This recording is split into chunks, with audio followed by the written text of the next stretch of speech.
oração. O que é oração?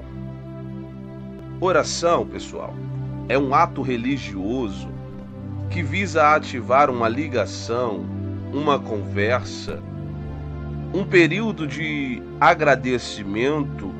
A oração é uma manifestação de reconhecimento ou ainda um ato de louvor diante de um ser transcendente ou divino. Quando falamos de oração, podemos falar também que ela pode ser individual ou comunitária. Ela pode ser feita em público ou em particular e pode envolver o uso de palavras e também o uso de músicas. Oração também pode assumir uma forma de hino, tá? Encantamento, declaração de credo formal ou uma expressão espontânea, tá?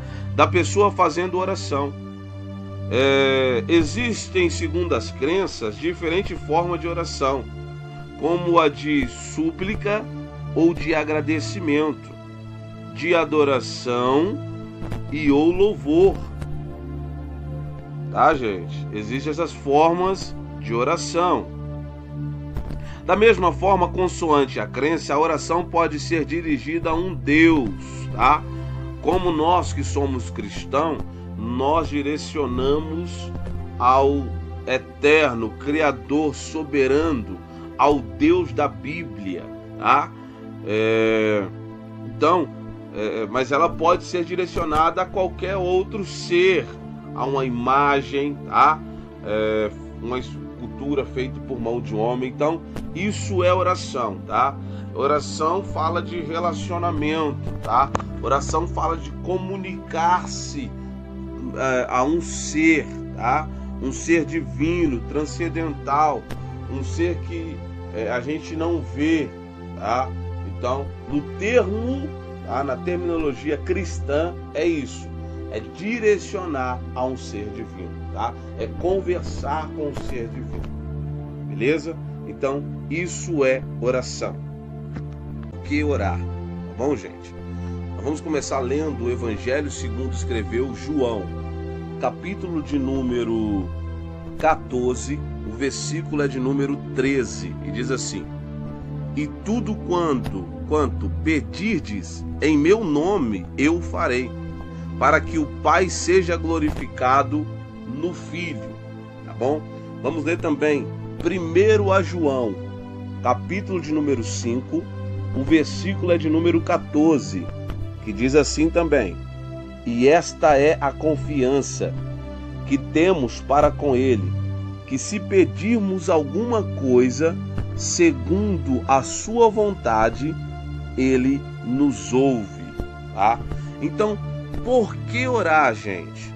A oração ajuda a ficar mais próximo da vontade de Deus. Quando você ora, você coloca sua atenção em Deus e submete sua vida a Ele, buscando sua vontade. Quando isso acontece, Deus ouve e responde. Gente, é muito importante vocês entenderem isso aqui. A gente acha que orar é buscar a nossa vontade. Não. Quando você ora, você aproxima de Deus e busca a vontade de Deus e não a nossa vontade. Beleza? E quando nós buscamos a vontade de Deus, Deus ouve e nos responde. Amém? Então por que orar? Para compreendermos. E o próximo passo, como orar? Gente, para mim, o versículo chave de como orar é Mateus capítulo número 6, a partir do versículo 5 ao versículo 13. Jesus ensinando os seus discípulos como orar, a oração do Pai Nosso, tá? E o que nós precisamos entender sobre como orar é que a oração não é um espetáculo para agradar outras pessoas, tá? A oração, gente, orar na verdade é uma conversa íntima com Deus. Nós não precisamos fazer orações elaboradas com palavras complicadas para agradar a Deus. Basta, gente, querer ter intimidade com Deus. É apenas isso, ter intimidade. Jesus, na oração do Pai Nosso, ele nos ensina como um modelo para quem está aprendendo a orar.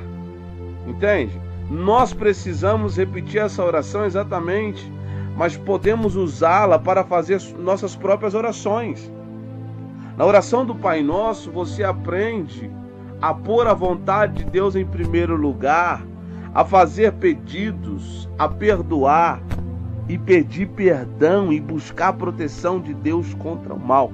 Então, gente, a oração do Pai Nosso ensina a forma correta como devemos orar, né? Ela fala sobre louvor, ela fala sobre o reino de Deus aqui na terra, o propósito de Deus de estabelecer o seu reino aqui nessa terra. Ela fala sobre ser perdoado, de liberar perdão, na verdade. Se você não sabe como orar, gente, ore, medite nesse texto, Mateus capítulo 6, a partir do versículo 5 até o versículo 13. E eu tenho certeza que o Espírito Santo ele vai te direcionar. E você vai aprender muito com Jesus, tá, gente? Jesus nos ensina a orar, tá? Aqui nesse capítulo ele está ensinando os seus discípulos como orar. E nós, como os discípulos de Cristo, nós precisamos aprender como orar. Quais os benefícios da oração na nossa vida, né?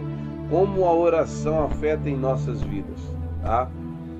Filipenses capítulo de número 4, o versículo é de número 6 e 7, gente. Diz assim: não andeis ansiosos de coisa alguma, em tudo, porém, seja conhecidas diante de Deus as vossas petições, pela oração e pela súplica, com ações de graça, e a paz de Deus, que excede todo entendimento, guardará o vosso coração e a vossa mente em Cristo Jesus. Tiago, capítulo de número 1, o versículo de número 5 também diz assim: se, porém, algum de vós necessitais de sabedoria, peça a Deus, que a todos dá liberalmente, e nada lhe improperá, e ser-lhe-á concedido. Tiago, capítulo 5, o versículo de número 15, diz assim, olha: e a oração da fé salvará o enfermo, e o Senhor o levantará, e se houver cometido pecado, ser-lhe-ão perdoados. Mateus, capítulo de número 7, tá? Versículo de número 7 e 8. Diz assim: pedi e dar-se-vos-á, buscai e achareis, batei e abrir-se-vos-á. Pois todo o que pede recebe, o que busca encontra, e a quem bate abrir-se-lhe-á. Gente, eu já li todo esse versículo para fazer um resumo geral, tá bom? Então, gente, quais são os benefícios da oração, tá? A oração, gente, ela tem o poder de transformar a nossa vida, tá? Quando nós oramos, nossa vida está sendo transformada. Deus usa as orações para nos abençoar. Quando nós oramos, nós encontramos paz, sabedoria, perdão, cura, respostas. Então, nós devemos praticar a oração e conversar com Deus ao longo do nosso dia. Assim, a nossa vida vai mudar e Deus vai nos abençoar com sua presença, tá, gente? Trazendo direção, tá? Então, quando nós oramos, o único a ser beneficiado é nós, tá? Porque quando nós oramos, nós nos relacionamos com Deus, tá? Quando nós oramos, nós estamos comunicando com Deus. nós estamos falando com Deus. E quando nós falamos com Deus, nós invocamos a Deus. E aonde Deus ele vem, aonde Deus habita, tudo se transforma. Minha dica para você, como fala a Bíblia, não deixe de orar. Orai sem cessar, orai em todo tempo, tá? Orai enquanto você estiver fôlego de vida. Nunca pare de orar. Deus abençoe você. Espero que esse estudo possa te edificar e trazer uma direção sobre a sua vida.